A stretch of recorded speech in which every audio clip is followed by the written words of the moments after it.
Assalamualaikum warahmatullahi wabarakatuh. Kami dari kelompok 18 akan menjelaskan materi tentang uang beredar dan peredaran uang. Sebelumnya, saya akan memperkenalkan anggota kelompok saya.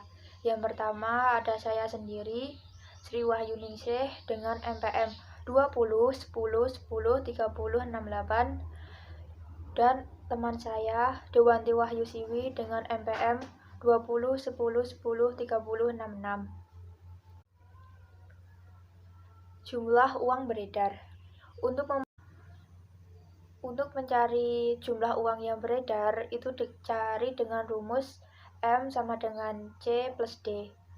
M yaitu jumlah uang beredar, C adalah mata uang, dan D adalah rekening giro.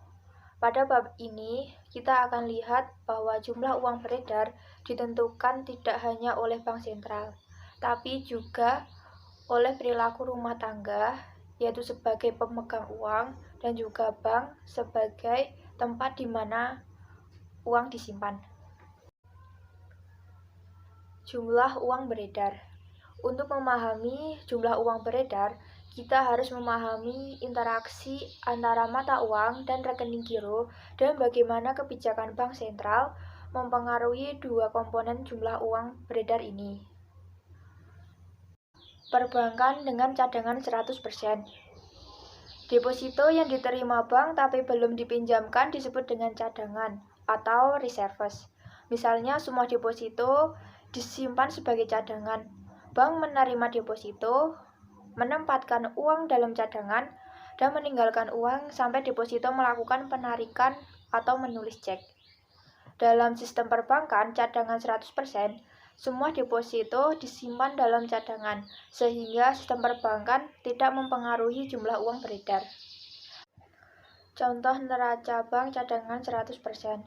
Misalkan pada aset cadangan $1.000, maka kewajiban depositonya $1.000.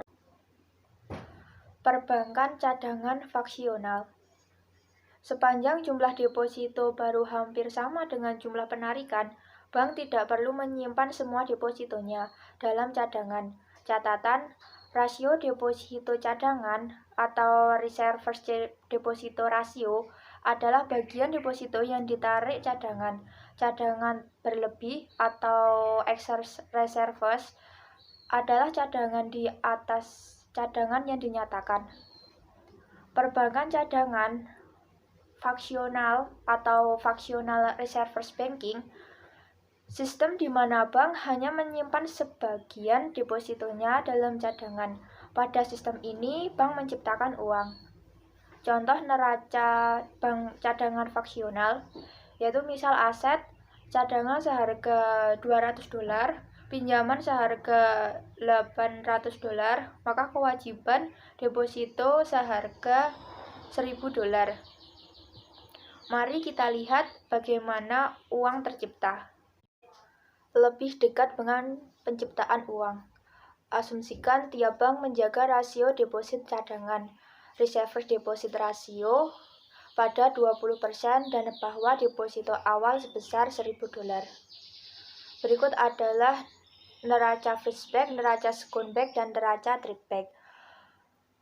Pada neraca freeze-back, aset cadangan seharga $200, pinjaman seharga $800, maka kewajiban deposito seharga $1.000. Pada neraca second-back, aset cadangan seharga $160, pinjaman seharga $640, maka kewajiban deposito seharga $800. Pada neraca trade-back, misal aset cadangan seharga $128, pinjamannya seharga $512, maka kewajiban deposito seharga $640. Secara matematis, jumlah uang yang diciptakan deposito awal seharga $1.000, deposito awal seharga $1.000, pinjaman freeze-back seharga 1 kurangi reserve deposit rasio kali $1.000, pinjaman second back sama dengan 1 kurangi reserve deposit rasio kuadrat kali $1.000, pinjaman trade back sama dengan 1 kurangi reserve deposit rasio pangkat 3 kali $1.000, pinjaman fallback sama dengan 1 kurangi reserve deposit rasio pangkat 4 kali $1.000. Maka jumlah uang beredar sama dengan 1 dikurangi 1 plus dalam kurung 1 kurangi reserve deposit rasio ditambah dalam kurung 1 kurangi reserve deposit rasio pangkat 2 ditambah 1 kurangi reserve deposit rasio pangkat 3 ditambah 1 kurangi reserve deposit rasio pangkat 4 dikali $1.000, maka menjadi 1 dibagi reserve deposit rasio kali $1.000 sama dengan 1/2 kali $1.000, hasilnya $5.000. Model jumlah uang beredar. Ada 3 variabel eksogen. Yang pertama, basis moneter atau moneter base. Simbolnya B adalah jumlah dolar yang dipegang oleh publik sebagai mata uang, simbolnya C, dan oleh bank sebagai cadangan, simbolnya R. Yang kedua, rasio deposito cadangan atau reserve deposit ratio adalah bagian deposito, simbolnya D, yang bank simpan dalam cadangan dengan simbol R. Rasio deposito uang kartal atau konversi deposito rasio CR adalah jumlah uang kartal dalam simbol C yang orang pegang dalam bentuk rekening giro dengan simbol D. Definisi jumlah uang beredar dan basis moneter. Rumusnya M sama dengan C ditambah D, B sama dengan C ditambah R. Mencari M sebagai fungsi dari 3 variabel eksogen. M bagi B sama dengan C dibagi D ditambah 1 per C dibagi D ditambah R dibagi D. Membuat substitusi untuk pecahan-pecahan di atas, kita peroleh M sama dengan CR plus 1 per CR plus RR kali B. Mari kita sebut ini pengganda uang atau money multiplier, simbolnya M. Pengganda uang. Rumusnya M sama dengan M kecil kali B. M berarti jumlah uang beredar dikali M kecil berarti pengganda uang, dan B adalah basis moneter. Karena memiliki dampak pengganda terhadap jumlah uang beredar, basis moneter kadang disebut dengan uang berdaya tinggi atau high flowered money. Mari kita kembali ke 3 variabel eksogen. Kita akan melihat bagaimana perubahannya menyebabkan jumlah uang beredar berubah. Jumlah uang beredar M adalah proporsional terhadap basis moneter atau B. Jadi, kenaikan basis moneter meningkatkan jumlah uang beredar dalam persentase yang sama. Semakin kecil rasio deposito cadangan RR dalam kurung R per D, semakin banyak pinjaman yang bank buat, dan semakin banyak uang yang bank ciptakan dari setiap dolar cadangan. Semakin kecil rasio deposito uang kartal CR C per D, semakin sedikit dolar pada basis moneter yang dipegang publik, semakin besar cadangan, dan semakin banyak uang yang bank ciptakan. Jadi, penurunan rasio deposito uang kartal meningkatkan pengganda dan jumlah uang beredar. Bagaimana Fed mengendalikan jumlah uang beredar? Yang pertama, operasi pasar terbuka atau open market operation, pembeli dan penjual obligasi pemerintah.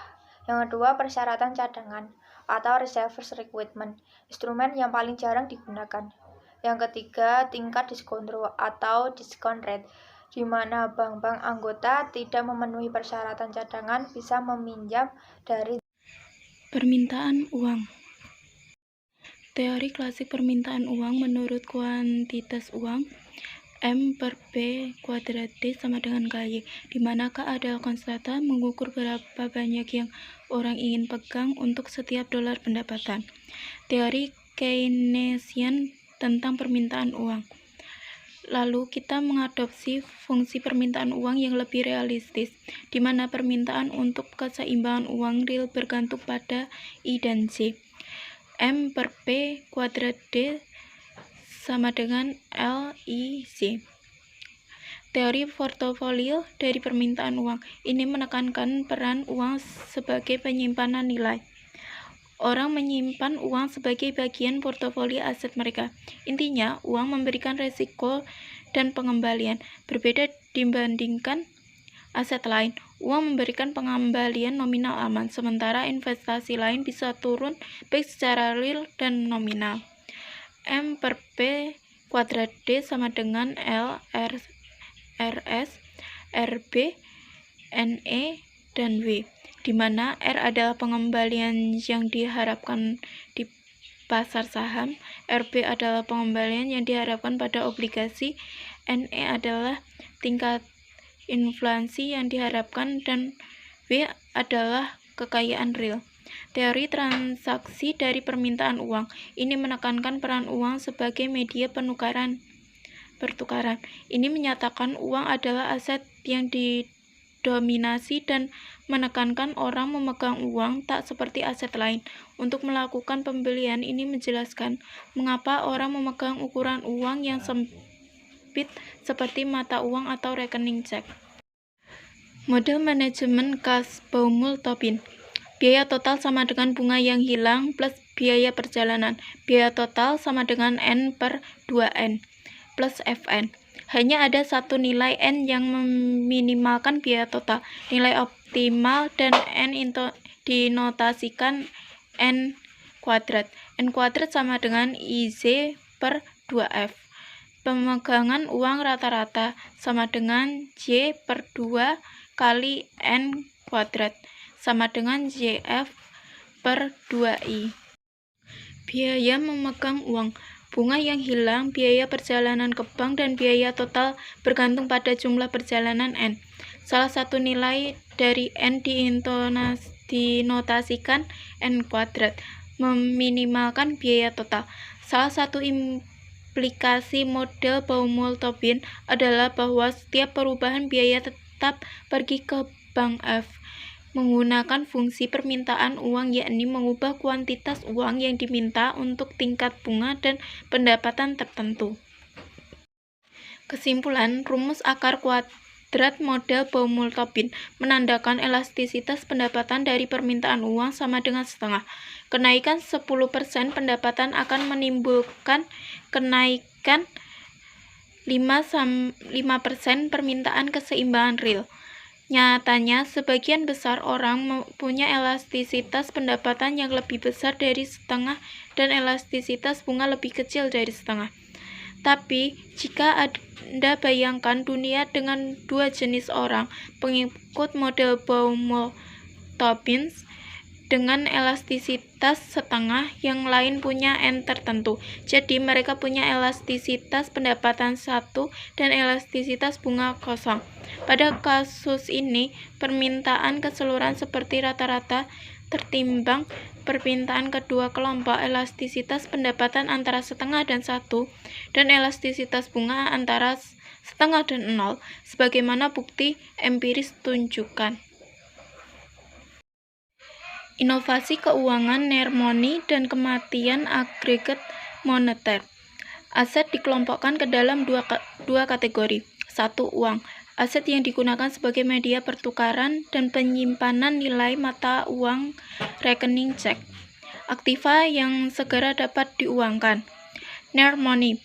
Aset yang digunakan sebagai penyimpan nilai atau saham, obligasi, dan rekening tabungan. Nermoni terdiri dari aset yang telah memiliki likuiditas uang, contoh cek yang bisa ditulis terhadap rekening reksadana. Nermoni menyebabkan ketidakstabilan permintaan uang dan bisa memberi sinyal yang salah tentang permintaan agregat. Salah satu responnya adalah menggunakan definisi yang luas tentang uang yang mencakup Nermoni, tapi sulit memilih jenis aset apa yang sebaiknya dikelompokkan bersama. Ketidakstabilan permintaan uang. Ketidakstabilan permintaan uang telah menjadi isu politis bagi Fed. Pada tahun 1993, Gubernur Fed Alan Greenspan mengatakan, agregat ini tidak nampak memberikan indikasi perkembangan ekonomi dan tekanan harga yang dapat diandalkan. Selama tahun sebelumnya, M1 tumbuh 12%, M2 tumbuh 0,5%, bergantung pada bobot yang diberikan pada tiap ukuran. Kebijakan moneter dapat sempat longgar, sangat ketat, atau di antaranya. Sejak itu, Fed membuat target untuk tingkat dana federal, tingkat bunga jangka pendek yang dipinjamkan bank kepada bank lain. Fed akan menyesuaikan tingkat bunga yang ditargetkan sebagai respon terhadap kondisi ekonomi yang berubah.